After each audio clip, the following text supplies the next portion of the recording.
Саламатсыздар урматтуу мекендештер, өлкөбүздө алынган акыркы сааттагы жаңылыктар менен сиздерди кайрадан тааныштырабыз. Ошто мушташка катышкан УКМК кызматкерлери кызматтан алынды.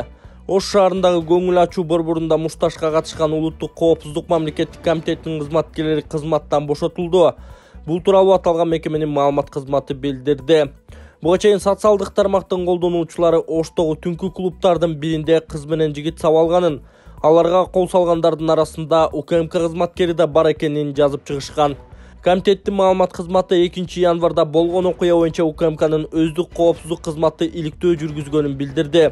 Коомдук тартипти бузгандыгы жана улуттук коопсуздук органына шек келтиргендиги үчүн бул окуяга катышкан улуттук коопсуздук органдарынын кызматкерлерин кызматтан алуу чечими кабыл алынган деп жазылат маалыматта. Аталган факт боюнча аскердик прокуратура тарабынан тергөө жүргүзүлүүдө. Төө ашууда борон, Сосновкада жүк ташуучу унаалардын кыймылы чектелди. 10 январда күндүн сууктаганына байланыштуу Сосновка постунда жүк ташуучу унаалардын кыймылына убактылуу чектөө киргизилди. Бул тууралуу Чүй облусунун жол коопсуздугун камсыздоо башкы башкармалыгынан билдиришти. Жол инспекторлары өтө зарыл болбосо жолго чыкпай турууну сунуштаган.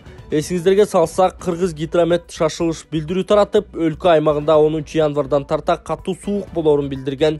Алсак Чүй облусунда түнкүсүн абанын температурасы -25 градус болоору айтылды. Тоолуу нарында абанын температурасы -28 градуска дейре төмөндөйт. Бул күндөрү түштүк региондордо термометр -17 градусту көрсөтөт. Колу бутуңуз жылыбай жатса, буттарыңыз муздап атса, анда инден келди сунуштайбыз. Инден келди шыбаганда, эртең менен шыбасаңыз кечке чейин жылуу жүрөт, кечинде шыбасаңыз таң атканча бутуңуз, денеңиз жылуу жүрөт. Бул сууктарды чыгарат, хондроз, артрит, артроз жана тамандагы сууктарды чыгарат. Бербесең башкача сүйлөшөбүз. Жалал Абадтагы уюшкан кылмыштуу топтун мүчөсү кармалды. Токтогул милициясы опузалап талап кылууга шектүү катары уюшкан кылмыштуу топтун мүчөсүн кармады. Бул тууралуу Жалал Абад облустук ички иштер башкармалыгынан билдиришти. Токтогул райондук ички иштер бөлүмүнө 8 январ күнү 28 жаштагы тургун арыз менен кайрылган. Ал өзүнүн арызында 31 декабрь күнү саат 14:30 чамасында Токтогул шаарынын Борбордук базарында соода кылып жаткан дүкөнүнө өзүнө бейтааныш болгон 25-30 жаштардагы жигит барып, эч себепсиз коркутуп, опузалап 5000 сом акча талап кылып, бербесең башкача сүйлөшөбүз деп коркутуп кеткен. Андан кийин 8 январ күнү саат 15:00 чамасында Токтогул шаарында өзүнүн жеңил унаасында кетип бара жатканда Honda Fit үлгүсүндөгү унаада 31 декабрь күнү 5000 сом опузалап талап кылган бала эки бейтааныш шериктеши менен келип токтотуп, унаасына салып кетишкен. Алар Токтогул районундагы каналдын жанына алып барып, 31 декабрда эмнеге 5000 сом акча бербедиң деп оозго алгыс уят сөздөр менен сөгүп, уруп тепкилеп, денесине жараат келтиришкендигин билдирген. Бул факты Токтогул райондук ички иштер башкармалыгынын кылмыш жаза кодексинин 208 беренеси опузалап талап кылуу менен катталып, жабырлануучунун денесинен алган жарааттарын аныктоо максатында соттук медициналык экспертиза дайындалган. 9 январ күнү жүргүзүлгөн ыкчам иликтөө иштеринин натыйжасында Токтогул милициясы жана ИИМдин Атайын багыттагы полкунун кызматкерлери тарабынан окуяга шектүү катары уюшкан кылмыштуу топтун мүчөсү, Токтогул районунун тургуну 1995 жылы туулган жигит кармалып, убактылуу кармоочу жайга киргизилген. Камчы Көлбаев менен Сакалды чабыштырганы жатышабы? Күч органдарында кеп кызып баратат. Өздүк булагыбыз илгиртпей, ийне жибине чейин маалымат ыргытты. Мындай кырылыш бийликтеги айрым күчтөргө керек экен, эмесе кеп башынан болсун. Алгач Сакал кайманатындагы Улан Токтосуновду СИЗО номер 1-ге которуу боюнча сүйлөшүү жүргүзүшөт. Атайын кызматтын адамдары аралашып жатабы? Бул жигит вор в законеда. Береги жайга барса кандай абал түзүлмөк? Соңунда акыл токтотуу менен Сакалдын жакындары ой калтчашканы каңууланды. Себеби СИЗОго барса дөөчүн кыздай токтоосуз өлтүрүлөөрү божомолдонот. Анан даярдалган сценарий ишке ашпай калат. Бул тармакта каныккан аткаруучу оперлер Улан Токтосуновду эркиндикке чыгаруу, Камчы Көлбаевке каршы коюу идеясын сүйлөшүп башташат. Экөөнү кагыштырууга кызыккандары кандай? Ансыз да ортолорунда түшүнбөстүктөр, тоңго муз бар экенин ырас. Ошол муздакты ого бетер күчөтүү, кайроо, кырды бычак кырдаалды түзүү кимге кызык? Албетте, кызыктар саясий күчтөрдүн копшолгонун каймана таризинде жайкап өтөлү. Жыйынтыгында сакалды нарындагы түрмөдөн чыгарып, аңчылыкка кое берсе кандай аяктайт? Бир жагдайды эске алуу зарыл. Учурдагы Камчы Көлбаевдин командалык каржылык ресурсу күчтүү. Погон тагынгандардын идеясы ташка, баары теңирден тескери чыгып калсачы. Бул боюнча Улан Токтосунов деле анализ жасап, алардын тилине кирүүгө барбай койсочу. Айтор суроолор көп. Анығында катаал дүйнөдөгү эки төбөлтең акыл токтотуп, ар бири өзүнчө кадамдарын эсептеп басышса керек.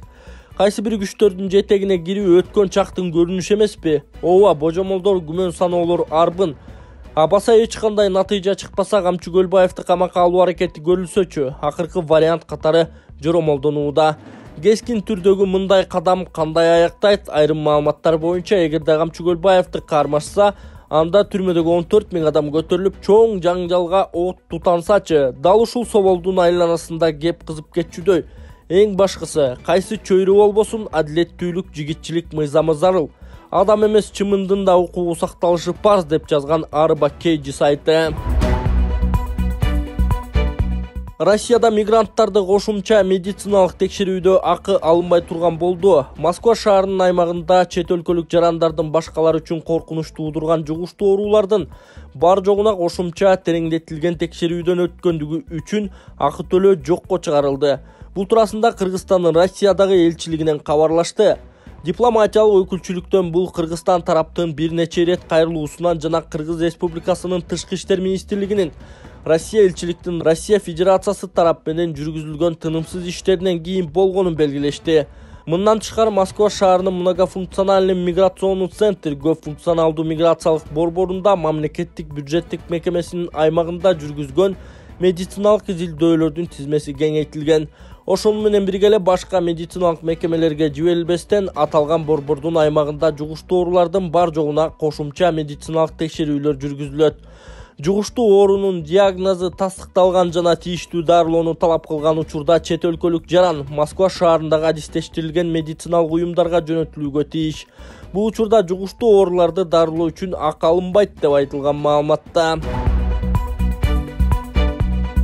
Бишкек митинг өткөрүүгө тыюу 31 мартка чейин узартылды. Бишкектин 1-май райондук соту шаардын борборунда митинг өткөрүүгө тыюуну 31 мартка чейин узартты. Бул тууралуу Клоо басылмасынын кабарчысына соттун басма сөз кызматынан билдиришти. Сот 2022 жылдын 26 декабрдагы чечими менен Орусия элчилигинин Алатоо аянтында, Эркиндик бульварында, Панфилов паркында, Жогорку кеңештин президенттик администрациянын, Жогорку соттун жана УКМКнын алдында тынчтык митингдерин өткөрүүгө коюлган чектөөнү мыйзамдуу деп тапты. Соттон бул чектөөнүн мамлекеттик жана муниципалдык расмий иш-чараларга тиешеси жоктугун белгилешти. Калган башка митинг жана акциялар Максим Горький атындагы паркта өтүшү керек.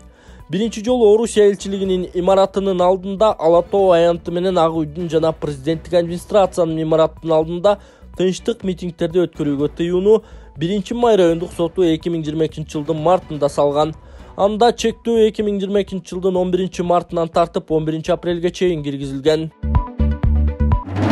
Колу бутуңуз жылыбай жатса, буттарыңыз муздап атса, анда инден келди сунуштайбыз. Инден келди шыбаганда, эртең менен шыбасаңыз кечке чейин жылуу жүрөт, кечинде шыбасаңыз таң атканча бутуңуз, денеңиз жылуу жүрөт. Бул сууктарды чыгарат. Хондроз, артрит, артроз жана тамандагы сууктарды чыгарат. Бурулайдын өлүмүнөн улам иштен алынган Асанов Ош шаардык ички иштер башкармалыгына жетекчи болду. Ош шаардык ички иштер башкармалыгынын жетекчиси болуп Мадлис Асанов дайындалганын ИИМдин маалымат кызматы тастыктады. Ал эми шаардык ички иштер башкармалыгынын учурдагы начальниги Акылбек Мамасеитов башка кызматка которула турганы айтылууда. Белгилей кетсек, Мадлис Асанов 2018 жылы Чүй облустук милициясынын башчысынын орун басары болуп турганда 20 жаштагы Бурулай Турдаали кызынын Жайыл райондук ички иштер башкармалыгында өлтүрүлүшүнөн улам кызматтан алынган болчу. Кийинчерээк Талас облустук ички иштер башкармалыгына жетекчи болуп барган, учурда ал жактан ротация болуп жатат. Эске салсак, 2018 жылы 28 майга караган түнү Кыргызстанда төбө чачты тик тургузган окуя болгон. Ошол түндө 30 жаштагы киши Чүй облусуна караштуу Жайыл району ички иштер бөлүмүндө алага чуалган кызын бычактап, кийин өзүнө да кол салган. Бурулай Турдаали кызы алган жараатынан улам каза болуп, эркек киши ооруканага түшкөн. Кийин сот болуп, кызды алага чыккан Марс Бөдөшев 20 жылга, окуяга катышкан Акмат Сейитов 7 жылга эркинен ажыратылган.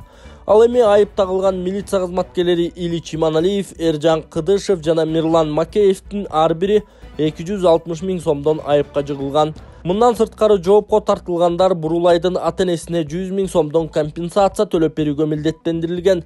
Сот мындай чечимин айыпталуучулардын буга чейин кылмыш жоопкерчилигине тартылбаганы менен түшүндүргөн.